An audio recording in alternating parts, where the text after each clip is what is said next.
Thank you. Should we hit Ali has been waiting on line 2. Ali? Hey, how you doing? We're good. Sorry to keep you waiting here. What's up? All right, don't worry about it. Yeah, how's it down there? I haven't lived in Houston in quite some time, but I hear it's still kind of nippy, or? Well, it's weather's pleasant today. We have a nice spring day. What can we do for you? That's cool, that's cool. I'm actually calling from Chicago. I'm a theist, a Muslim, and I just want to discuss particularly the issue of default positions with you, if it was okay. I know we don't have much time left, but... Good. Anyways, actually, I've been thinking about this issue for quite some time, and I just wanted to relate that I really don't...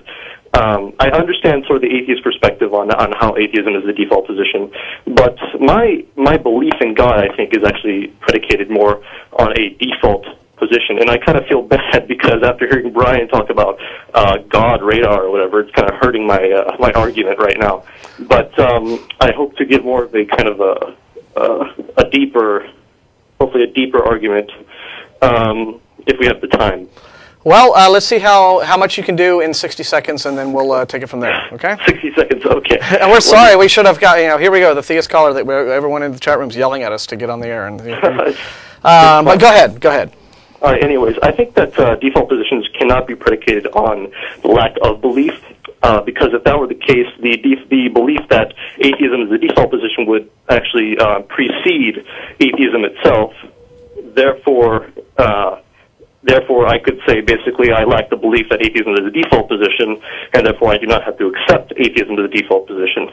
So it would seem better to say that we predicate default positions on beliefs rather. So, actually, I think that what we should do is predicate default positions on where the evidence lies as pertains to any particular claim.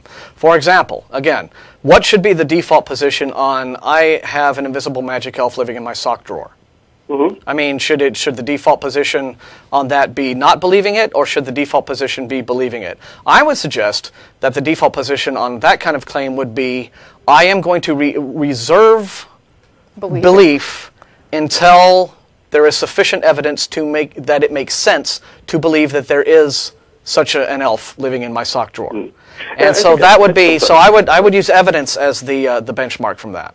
So. Certainly, I think it's implicit with everybody to say that, I have to give reasons for whatever I'm claiming. Mm-hmm. And I think that also extends to atheists as well, especially when they claim theism, that they're irrational, etc. Well, tell you what, you want to call next week and talk to Matt? Because we're going off. I would love to have a sign. Thanks.